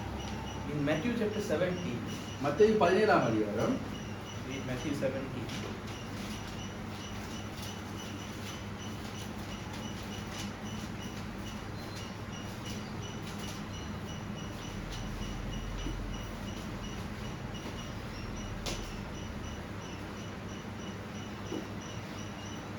Verse 1 and 2. இந்த ரெண்டு வசனம். And after 6 days, Jesus taken Peter, James, and John his brother, and bringeth them up into a high mountain, apart or separate, and was transfigured before them. And his face did shine as the sun, and his raiment was white as light. 6 நாளைக்கு பின்பு இயேசு பேதுருவையும் யாக்கோபையும் அவருடைய சகோதரனாகிய யோவானையும் கூட்டிக் கொண்டு தனித்திருக்கும்படி உயர்ந்த மலையின் மேல் போய் அவர்களுக்கு முன்பாக மறுரூபமானார். அவர் முகம் சூரியனை போல பிரகாசித்தது, அவர் வஸ்திர வெளிச்சத்தை கொடுத்தார். So when Jesus chose to be transfigured, அவர் இயேசுவானவர் மறுரூபமடைய பொழுது, even from within the 12 disciples, அவருடைய 12 சீடர்களுக்குள்ளே he separated 3. 3 பேரை அவர் அழைத்து சென்றார். He said, "Come, I want to show you." 3 பேரை பிரித்தெடுத்து அவர் வா என்று அழைத்து சென்றார். So every point there is separation. ஒவ்வொரு காரியங்களிலும் அவங்க பிரிவினை என்று நடந்து கொண்டுதான் இருக்கிறது. So with the others there was a little bit of jealousy. மற்றவர்களுக்கு பொறாமை இருந்தது, மற்ற சீடர்களுக்கு பொறாமையா இருந்தது. At one point they said, "Who's going to sit on your right and on your left?" அவர்கள் கேட்ட ஒரு வலது பக்கத்திலும் இடது பக்கத்தில் யார் உட்கார போகிறார்கள் கேட்டார். Why was that? ஏன்? Because Jesus took these 3 disciples only அவர் இயேசுவானவர் 3 பேரை சீடர்களை பிரித்தெடுத்துக் கொண்டு அவர் அங்கே மறுரூபமலைக்கு போனார். Others got jealous. மற்றவர்கள் பொறாமைப்பட்டார்கள். So they were all debating, fighting, who's going to sit on the right. மற்றவர்கள் எல்லாரும் அவர் வியாதித்துக் கொண்டிருப்பார், யார் இயேசுவின் வலப்பக்கம் இடப்பக்கத்தில் இருப்பார் என்று. As you grow, நீங்கள் வளர்ந்து வரும்பொழுது there is separation that will come. பிரிவினை என்று வந்து கொண்டுதான் இருக்கும். And these separations aren't easy. இந்த பிரிவினைகள் வந்து மிகவும் இலகுவான காரியம் அல்ல. But these separations must happen. ஆனால் இந்த பிரிவினைகள் நடந்து தான் ஆக வேண்டும். You can't always be in school with your school friends. பாடசாலையிலே உங்களுடைய ஸ்கூல் நண்பர்களோடு நீங்கள் அவனமாக இருக்க முடியாது. The day you leave school is a sad day. அங்கே ஸ்கூல் பாடசாலை விட்டு பிரிந்து செல்ல போறதான ஒரு கவலையான ஒரு நாள். But you must separate. ஆனால் நீங்கள் அதை கடந்து நீங்கள் பிரிந்து தான் செல்ல வேண்டும். The day you get married is a hard day because you leave your parents. திருமணம் அடையும் நாளே ஒரு கடினமான ஒரு நாள். But you must do it. ஆனாலும் அதை நீங்கள் செய்ய வேண்டும். In the same way, in the walk of Christ, அவனமாக நீங்கள் இயேசுவோடு நடந்து செல்லும் பொழுது, as you continue to grow, நீங்களும் வளர்ந்து கொண்டு செல்லும் பொழுது, God will separate you. தேவன் உங்களை பிரித்தெடுப்பார். And you must be ready for it. அதற்கு நீங்கள் ஆயத்தப்பட வேண்டும். And you must pray saying, "Lord, separate me unto yourself." ஆண்டவரே, உமக்காக என்னை பிரித்தெடுமனு நீங்கள் அவருக்கு நன்றி சொல்ல வேண்டியதா இருக்கிறீர்கள். Then only God will do it. அப்பொழுதுதான் தேவன் உங்களுக்கு இந்த காரியம் Then only God will do this. அப்பொழுதுதான் தேவன் இந்த காரியங்களை And செய்வார். God will give you the grace to do those separations. தேவன் அந்த பிரிவினை செய்யத்தக்கதான அந்த கிருபையை உங்களுக்கு அளிப்பார். I've said this before. Ishmael was Abraham's firstborn son. Ismail வந்து ஆபிரகாமின் முதல் புத்திரன். Abraham waited and waited and waited for a son. Abraham தனக்கு ஒரு புத்திரனுக்காக அவன் கடன் நாட்களாக அவர் தாமதித்து அவர் பார்த்து கொண்டிருந்தார். Finally God gave him a son. கடைசியாக அவனுக்கு ஒரு மகன் கொடுக்கப்பட்டது. And suddenly this son, you know, you lift him, you play with him, you do all those things. அவர் வந்து அந்த புத்திரனோடு அவர் தூக்கி விளையாடி கொஞ்சி கொண்டிருந்திருப்பார். And then one day God said, send the bondwoman and her child away. அடிமையின் மக அந்த பெண்ணை நீ அந்த பிள்ளையை நீ வீட்டை விட்டு அகற்று என்று அங்கே தேவன் சொல்லுகிறார். Imagine how hard it must have been for him. அது எவ்வளவு ஒரு கடினமான காரியம் ஆபிரகாமுக்கு இருந்திருக்கும். How hard it must have been. அது மிகவும் ஒரு கடினமான காரியமாக இருந்திருக்கும். God asked him to separate from his own son. அவர் அங்கே சொல்லுகிறார் தன்னுடைய புத்திரனை விட்டு அங்கே பிரித்து வர சொல்லுகிறார். God asked us also to separate like that. அவனமாகவே இயேசுவானவரும் எங்களையும் பிரிந்து வர சொல்லுகிறார். We can't be part of this world. நாங்கள் இந்த உலகத்திலே ஒரு பகுதியாக உலகத்திலே ஒரு பாகமாக இருக்க முடியாது. We cannot be part of this இந்த world. உலகத்தின் ஒரு பாகமாய் நாங்கள் இருக்க முடியாது. We must live in this world. நாங்கள் இந்த பூமியிலே வாழ வேண்டும். But we are not of this world. ஆனால் இந்த பூமிக்குரியதான ஒரு பாகம் அல்ல. And therefore we must separate us. நாங்கள் எங்களை பிரித்தெடுக்க வேண்டும். And God will continue to separate us தேவனானவர் அங்கே எங்களை பிரித்தெடுத்துக் கொண்டே இருப்பார். until you stand at the end. ஆனால் கடைசி தருவாய் வரும் வரைக்கும். You know, when Jesus separated his 3 disciples. அந்த 3 சீடர்களை பிரித்தெடுத்தார். Then in the garden of Gethsemane, அங்கே கெத்செமனே தோட்டத்திலே he again brought these 3 disciples. இந்த 3 சீடர்களையும் அவர் அங்கே திருப்பி கூட்டிக் கொண்டு வருகிறார். And he said, now pray with me. என்னோடு சேர்ந்து நீங்கள் ஜெபம் பண்ணுங்கள். So Jesus goes to pray and he says, Lord, your will be done. Not my will, but your will be done. அவர் சொல்றார் தேவனே உம்முடைய சித்தம் நடைபெறட்டும் என்று அவர் ஜெபிக்கிறார் அங்கே. And then he goes back. அவர் திரும்ப போகும் பொழுது 3 disciples are fast. அங்கே 3 சீடர்கள் கன நித்திரையா இருக்கிறார்கள். He wakes them up and says, why I told you this is a very important hour. அவர் சொல்றார் இந்த வேலை மிக முக்கியமான வேலையா இருக்கிறது. He says, rise up and pray with me. நீங்கள் எழுந்திருந்து விழித்திருந்து ஜெபம் பண்ணுங்கள் என்று Jesus was சொல்றார். in agony. அவர் அங்கே அவருடைய இருதயத்திலே மிகவும் பாரமாய் இருந்தது. So he went again திரும்பமாக அவர் சென்று and prayed and came back. அவர் ஜெபித்து வந்தார். இவர்களோ கன நித்திரையா இருந்தார்கள். He went, he woke them up again. திரும்பமாக our எழுப்புறார். And he says, pray with me. என்னோடு சேர்ந்து The hour ஜெபியுங்கள். is here. இது தருணமா இருக்கிறது. You know, you would have imagined that when Jesus is saying, the hour is here. இந்த வேளை வந்த பொழுது வந்தது என்று அவர் சொல்கிறார். It's like, you know, I come and say, no, that is going to happen in the next 1 hour. அந்த தருணமானது இதோ எடுத்துக்கொள்வது இப்போது நடக்க போகிற பொழுது நான் சொல்லுகிறேன். Pray with me. என்னோடு சேர்ந்து ஜெபியுங்கள். Go and pray. Come back. ஆனால் இயேசுவானவர் போய் ஜெபம் பண்ணுறது நாங்கள் அங்கே வந்த பொழுது இந்த சீடர்கள் தூங்கிக் கொண்டிருந்தார்கள். Then when the people, when the Roman soldiers came, அங்கே ரோம அதிகாரிகள் வரும் பொழுது everyone left him. எல்லாருமே விட்டு போய்விட்டார்கள். Even the 3 people. இந்த 3 சீடர்களும் இயேசுவை விட்டு போய்விட்டார்கள். Jesus stood alone. இயேசுவானவர் தனிமையாக இருந்தார். Imagine the separation. எப்படிமான பிரிவினை இயேசுவின் வாழ்க்கையினால் என்று பாருங்கள். Imagine the separation that Jesus said on the cross when he said, my God, why have you also forsaken me?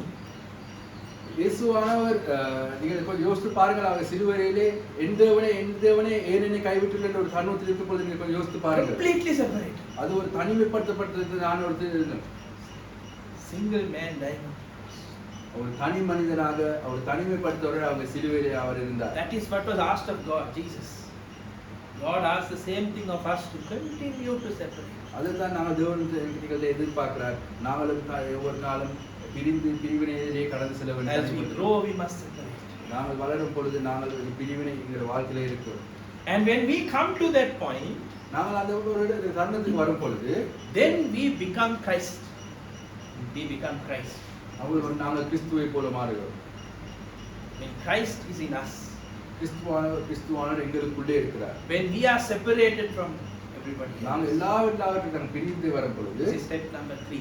When we are separated from everybody else, நாங்கள் எல்லாவற்றையும் பிரிந்து வரும் பொழுது when we have grown as a person, நாங்கள் ஒரு புருஷனாக தேர்ந்த புருஷனாக வளரும் when பொழுது Jesus at the age of 30 went into the waters of baptism, the fullness of the Holy Ghost came into 30 him. வயதில் இயேசுவானவர் அங்கே யோர்தானத்தில் ஒரு ஞானஸ்நானம் பெற்ற பொழுது The fullness of the Holy Spirit came upon அந்த him. முழு ஆவியும் அவருக்குள்ள தேவ ஆவியும் அவருக்குள்ள வந்தது. And he became Christ.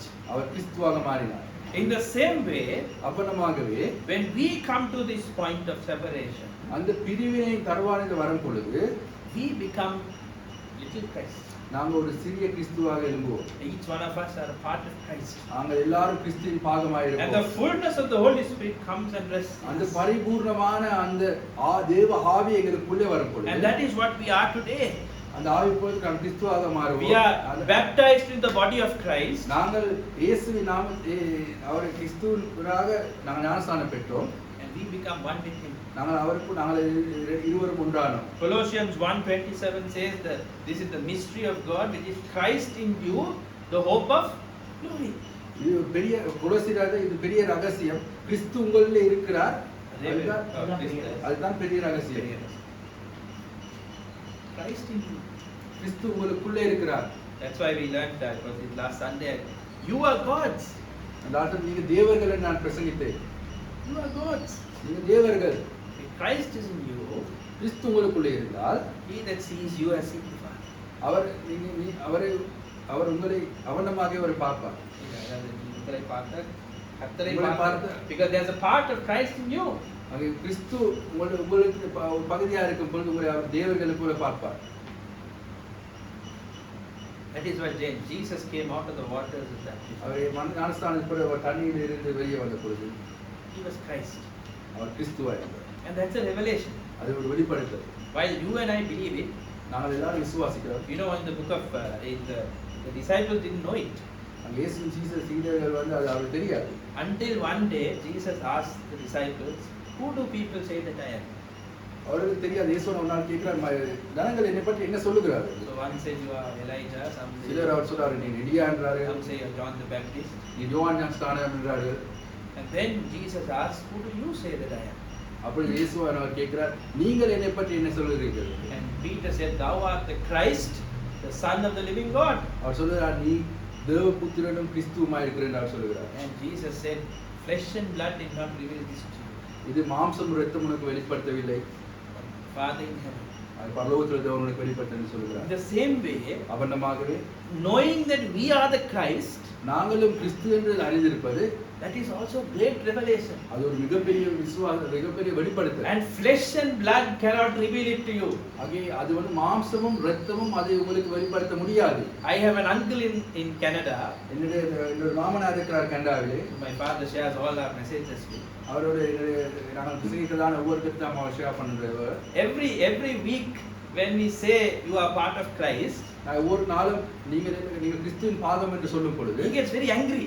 அவருக்கு கோபம் வரும். And then on Monday, Tuesday, Wednesday, Thursday you get WhatsApps from him திங்கள்ல இருந்து வெள்ளிக்கிழமை அவர் வாட்ஸ்அப் மெசேஜ் அனுப்புவார் saying it's abomination to call yourself God.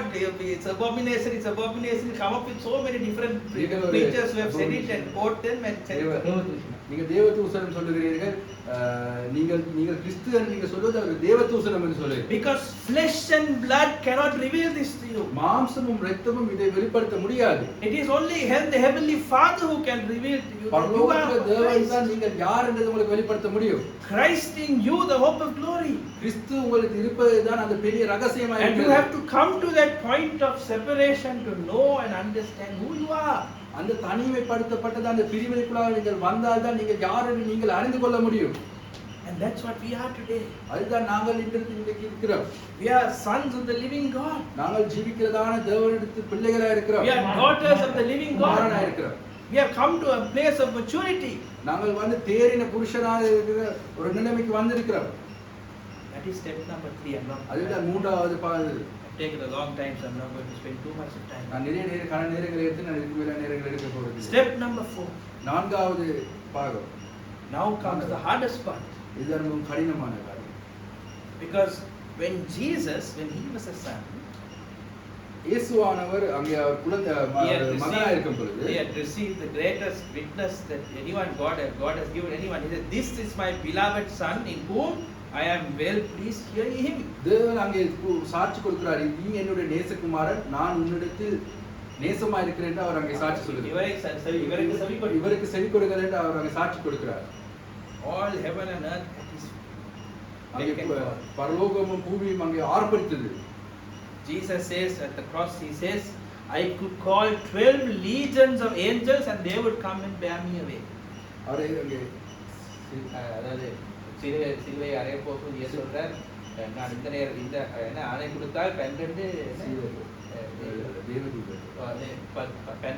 அவர் அங்கே சிலுவையில் அவர் எடுத்துக்கொண்டு போன பணம் நான் ஆணையிட்டால் 12 தேவதூதர்கள் வந்து என்னை எடுத்துக்கொண்டு போவார்கள். Legion, the legion, one legion is like 1,000 or 10,000 army. So he says, if I command 12 legions of angels will come. அங்கே ஒரு 12 சேனைகள் நான் அழைத்தவர்கள் எல்லாமே வந்து என்னை எடுத்துக்கொண்டு போவார்கள் என்று. My wish. ஆனால் இது என்னுடைய விருப்பம். That's the power that I have. ஆனால் அது என்னுடைய விருப்பம், அது எனக்கு இருக்கிறதான வல்லமை. But what did Jesus do? ஆனால் அது கிறிஸ்துவானவர் என்ன செய்தார்? Hebrews chapter 5 எபிரேயர் 2 அதிகாரம் and verse 8. தாமஸ்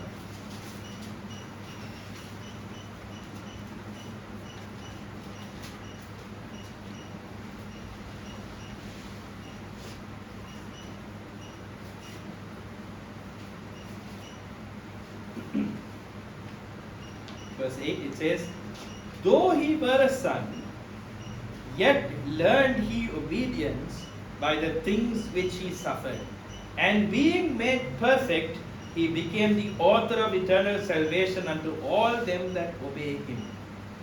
அவர் குமாரனாய் இருந்தும் பட்ட பாடுகளினாலே கீழ்ப்படுதலை கற்றுக்கொண்டு தாம் பூர்ணரான பின்பு தமக்கு கீழ்ப்படுகிற யாவரும் நித்திய ரட்சிப்பை அடைவதற்கு காரணமாகி மெல்கிசேதேக்கு முறைமையான பிரதான ஆசிரியர் என்று தேவனால் நாமம் தரிக்கப்பட்டார்.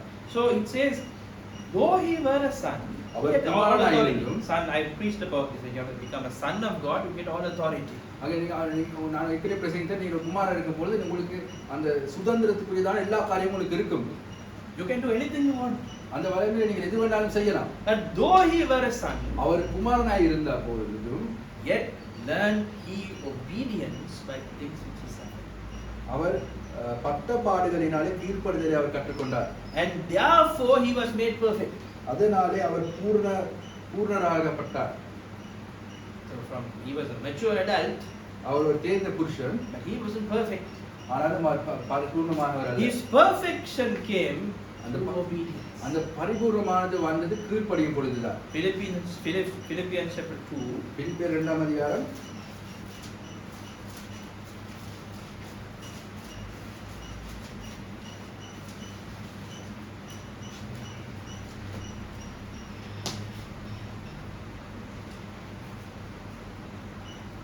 verse 5 onwards. Let this mind be in you, which was also in Christ Jesus. Now let this mind be in you. I want you to be very clear about it. Let this mind be in you, which was also in Christ Jesus. கிறிஸ்து இயேசுவின் சிந்தையை உங்களுக்கு இருக்க கடவுள்.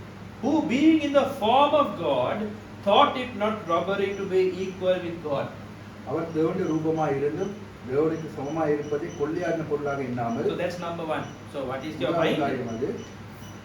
Though you are in the form of God, he thought it not robbery to be equal with God. So we don't consider it a bad thing to consider yourself equal with God. That's what God has given. அவர் தேவனுடைய ரூபமாய் இருந்தும் தேவனுக்கு சமமாய் இருப்பதை கொள்ளையாடின ஒரு பொருளாக எண்ணாமல்.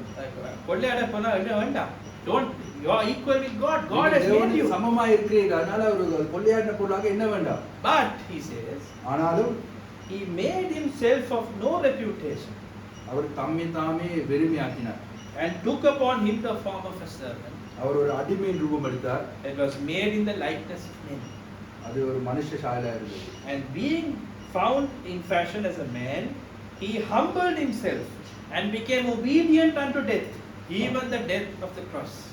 அவர் மனுஷ ரூபாய் காணப்பட்டு மரண பரியந்தம், அதாவது சிலுவையின் மரண பரியந்தம் கீழ்ப்படிந்தவராக தம்மை தாமே தாழ்த்தினார். He made himself obedient unto the cross. அவர் தன்னை தாமே தாழ்த்தி மரண பரியந்தம் தன்னை தாழ்த்தி அவர் தாழ்த்தினார். Wherefore God also has highly exalted him and given him a name which is above every name, that at the name of Jesus every knee should bow of things in heaven and things in earth and things under the earth. ஆதலால் தேவன் எல்லாவற்றிற்கும் மேலாக அவர் உயர்த்தி இயேசுவின் நாமத்தில் வானோர் பூந்தொடத்தோர் பூமியில் கீழானோருடைய முழங்கால் யாவும் முடங்கும்படி பிதாவாகிய தேவனுடைய மகிமையாகிய இயேசு கிறிஸ்து கர்த்தர் என்று நாவுகள் யாவும் அறிக்கைப்படும்படி எல்லா நாமத்துக்கும் மேலான நாமத்தை அவருக்கு தந்தருளினார். So step number 4. நான்காவது கட்டமானது obedience. கீழ்ப்படிதல். Thy will be done. Thy will be done. Thy will. உம்முடைய சித்தம். உம்முடைய சித்தமே நடைபெற வேண்டும். Now, God, you come up, He brings you up from a child. தேவன் ஒரு குழந்தையிலிருந்து எங்களை மேலாக்கி இருக்கிறார். He adopts you. அவர் உங்களை தத்தெடுக்கிறார். He brings you up. அவர் உங்களை தூக்கி இருக்கிறார். He feeds you. அவர் உங்களுக்கு உணவு கொடுக்கிறார். He teaches you. அவர் கற்றுக் கொடுக்கிறார். He gives you all His authority. அவருக்கு தான் எல்லா வல்லமையும் உங்களுக்கு கொடுக்கிறார். Now you are free. இப்பொழுது நீங்கள் பூர்ண சுதந்திரம். You can do anything you want. அந்த சுதந்திரத்தை நீங்கள் எது வேணாலும் செய்யலாம். You can do anything you want. உங்களுக்கு எது வேணாலும் செய்யலாம்.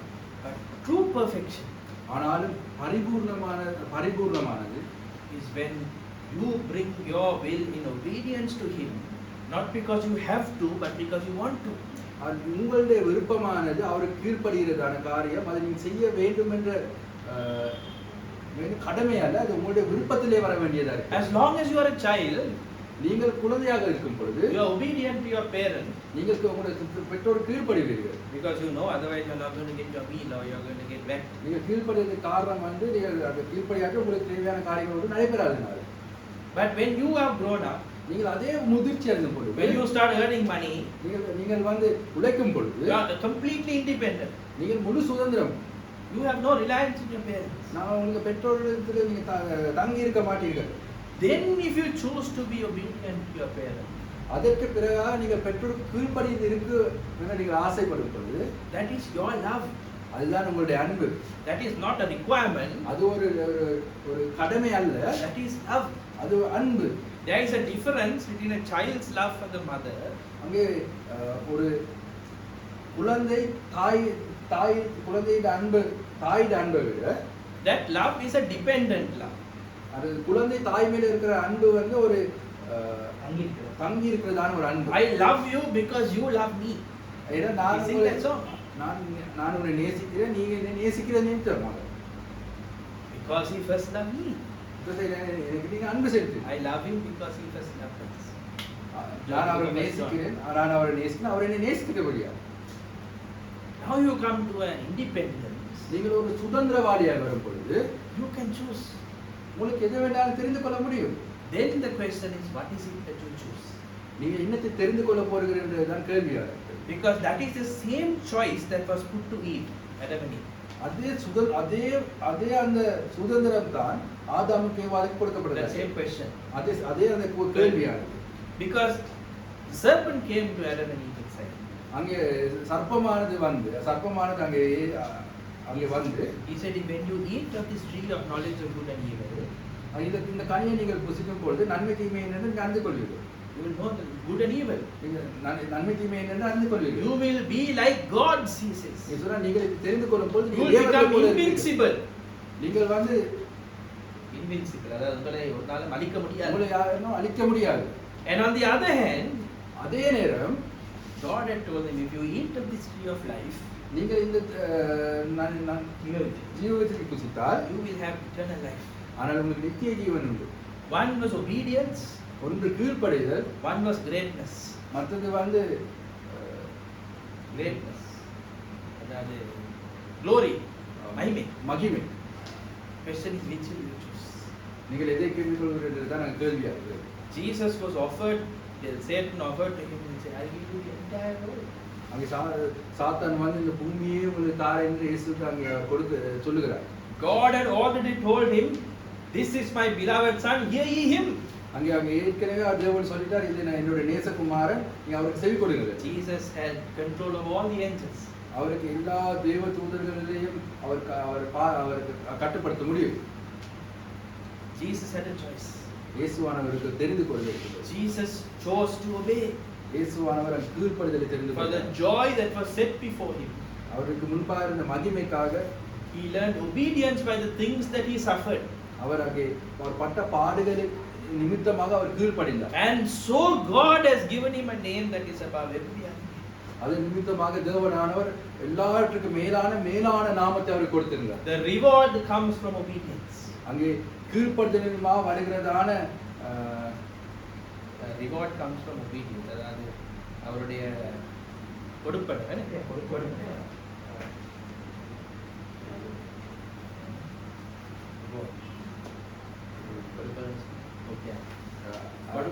அவர் கீழ்ப்படிதல் நிமித்தமாக அவர் பொறுப்பு. You have liberty, you have freedom. You can choose. உங்களுக்கு சுதந்திரம் இருக்கிறது. You can choose whatever you want. உங்களுக்கு எதை வேண்டாலும் தெரிந்து கொள்ள முடியும். If Jesus had spoken one word, the angels would have come. Nothing would have changed. இயேசுவான ஒரு வார்த்தையை சொல்லியிருந்தால் அந்த தேவ தூதர்கள் வந்திருப்பார்கள். Yet he chose to obey. ஆனாலும் அவர் கீழ்ப்படிதலை தெரிந்து கொண்டார். And in the same way, அவனமாகவே as we walk with Christ, நாங்கள் இயேசுவை பின்தொடர்ந்து அவரை சஞ்சரித்துக் கொண்டிருக்கும் பொழுது God will ask us many things. எங்களுக்கு இயேசுவான நேரத்தை கேட்பார். We don't need to do them. நான் எல்லா காரியம் செய்ய வேண்டிய அவசியம் இல்லை. We are Christ. நாங்களும் கிறிஸ்து. Whatever we say goes. நாங்கள் எது சொல்லணும் நடக்கும். We will obey because we love Him. நான் அவரை கீழ்ப்படிவோம். அவர் எங்களுக்கு இருக்கிற அன்பு நிமித்தமாக அவருக்கு. That is the point of perfection. அதுதான் ஒரு பரிபூர்ணமான So ஒரு it's a step by step walk. அது ஒரு படிப்படியான ஒரு பின்பற்ற. We must grow in understanding. தேவனுடைய அறிவிலே நாங்கள் வளர வேண்டும். We must separate. அது பிரிவினை பிரித்துக் கொள்ள வேண்டும். Then we become Christ. அதுக்கு பின்பா நாங்கள் கிறிஸ்துவாக மாற வேண்டும். That's a great understanding, it's a great revelation. அது ஒரு மிகப்பெரியதான ரகசியம். Then even after we are Christ, we are not perfect. கிறிஸ்து என்ற ஒரு இடத்துக்கு வந்த பிறகு நாங்கள் ஒரு பரிபூர்ணமானவர்கள் அல்ல. It says being made perfect, it says Jesus, let this mind be in you which was also in Christ Jesus. கிறிஸ்து இயேசுவின் சிந்தை உங்களுக்கு இருக்க கடவுது. He did not think it robbery to be equal with God. தேவனுடைய சமமாக இருப்பது ஒரு கொள்ளையான பொருளாக அவர் எண்ணவில்லை. Then he obedient by the things which he suffered. அவர் பாடுபட்டது நிமித்தமாக அவர் கீழ்ப்படிந்தார். And being made perfect. அதற்கு நிமித்தமாக அவர் பரிபூர்ணப்படுத்தப்பட்டார். Perfection comes from love. அங்கே பரிபூர்ணமானது அன்பிலே வருகிறது. Perfection comes from obedience, not because you have to, but because you want to. அங்கே அந்த பரிபூர்ணமானது நிறைவானது வர்றது அது நீங்கள் செய்ய வேண்டிய கட்டாயமான காரியம் அல்ல, அது உங்கள் விருப்பத்தினால. That is the point we need to get to. அந்த ஒரு இடத்துக்கு நாங்கள் வந்து சேர வேண்டும். We must leave childish things behind. எங்களுக்கு இருக்கதான அந்த குழந்தைத்தனமான காரியங்களை விட்டு நாங்கள் விலக There வேண்டும். is so much more that God has for us. எங்களுக்கு நிறைய காரியங்களை தேவன் வைத்திருக்கிறார். We must continue to grow in grace and in the knowledge of Jesus. நாங்கள் தேவனுடைய அறிவிலும் கிருபையிலும் நாங்கள் வளர வேண்டும். Because He has a great inheritance for us. அவர் எங்களுக்காக விலையேறப்பட்ட காரியங்களை அவர் வைத்திருக்கிறார். Inheritance is not given to a 3-year-old.